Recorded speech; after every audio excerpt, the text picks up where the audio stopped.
there any brands that you've been wanting to try but just haven't yet? Because same, I've been wanting to try Mob Beauty for the longest time. This is what it looks like when you get an order.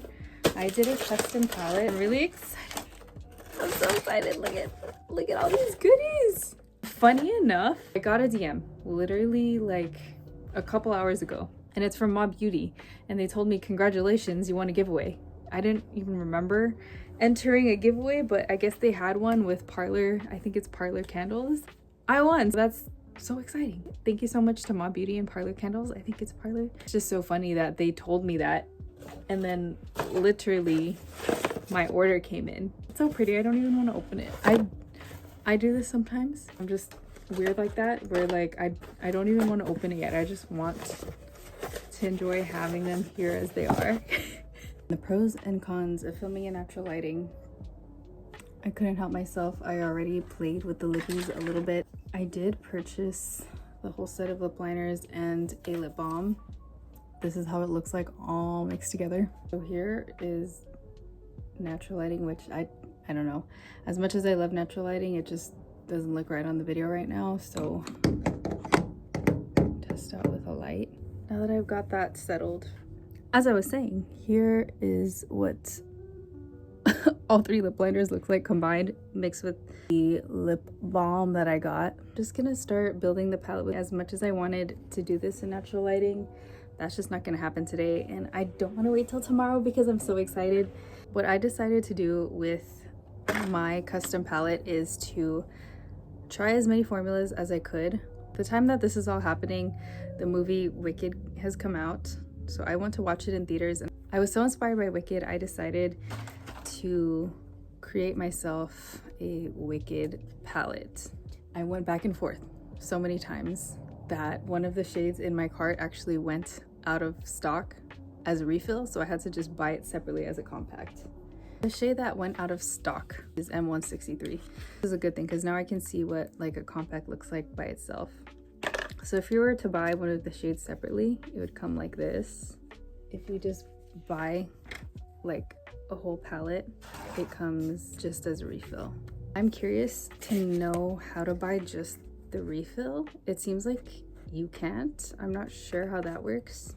All right, are you ready to see the Wicked palette that I created? So excited. Here she is. This is my Wicked inspired themed palette. Now that I'm looking at it though, I'm thinking of popping this cream down and just popping these two regular shadows up here. I think that the reason I put all the powders down here so that they wouldn't mix up with the creams. That's why I did that. So let me explain my thought process here. Of course, Glinda, she's all the glitz and glam. Pink is for Glinda.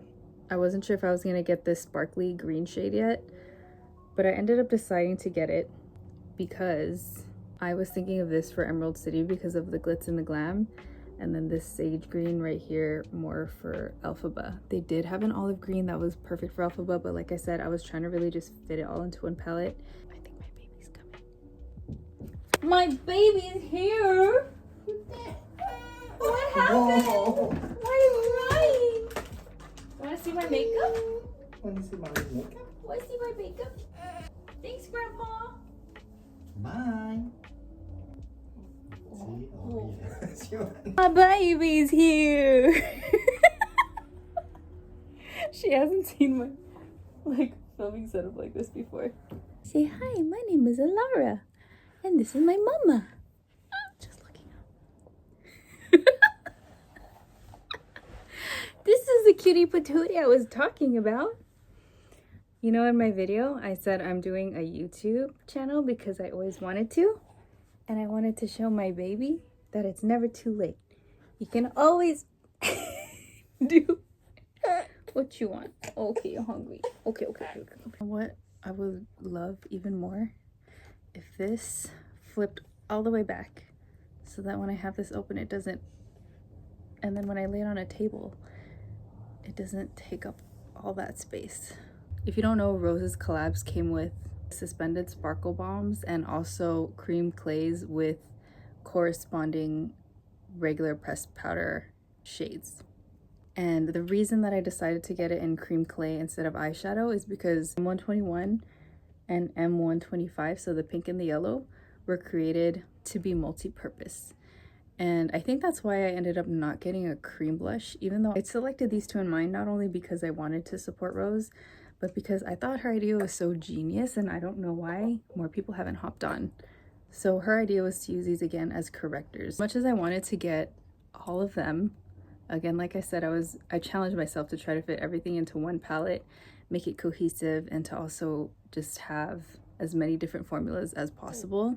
Figured I would get these both in the cream clay formula so that I could test them as correctors and see how they worked out for me. I would definitely love to have the eyeshadows as well, because I just swatched these shadows on the bottom, M1 and M8, and these shadows are so buttery soft. I really loved that M125, the pink. I love how the pink and the yellow are basically multi-purpose because you could use them as a cream clay eyeshadow. I really want to test this as a blush, and then obviously as correctors as well, because that's one of the main things they were intended to be for. So moving on to the next section, this green. I really wanted that olive green in the new Southern Goth, but I've just been eyeing vintage goth for far too long. I just had to have this sage green M142. I thought the sparkle of M163 would just go really great as like the sparkle, glitz, and glamour of Emerald City. Sage green for Elphaba. And then, like I said, I've been really wanting to try Mauve Beauty for a long time. Specifically, what made me really interested before M1990 was created is Vintage Goth by Jessica Hayes. And I'm really sad I didn't get to fit in the purple shades in here.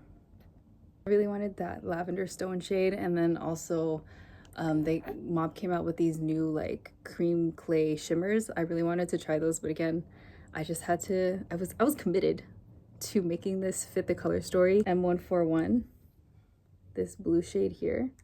This actually looks a lot more vibrant than I was expecting, but we'll see how it looks on my skin tone. I had to do it for Dorothy, even though she wasn't in part 1 of Wicked.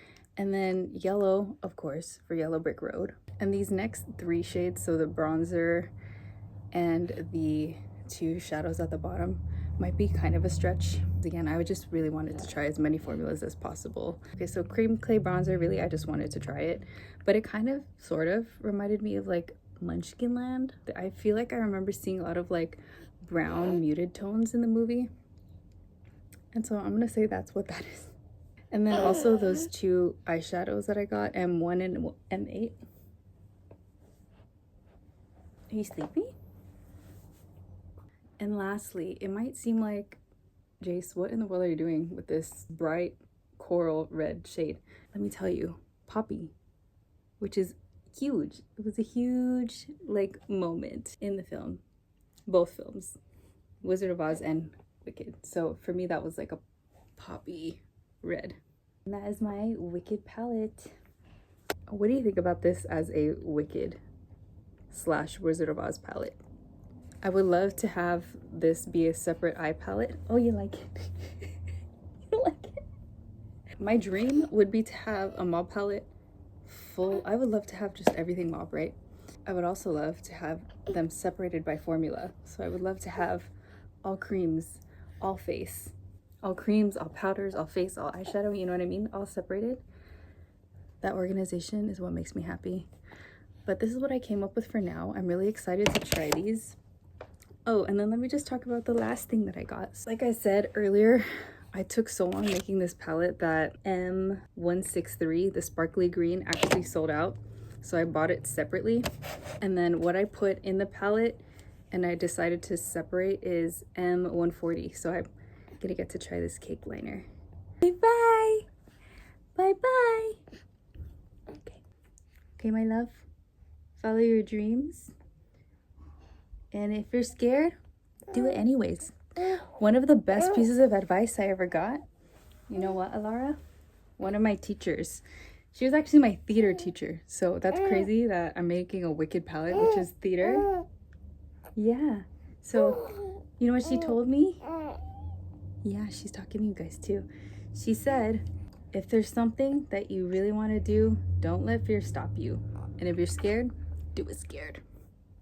Even if it feels scary to do something new, like start a YouTube channel, or if it feels scary to go to a new school, if you want to do something different in school, it's okay to be scared, but do it scared.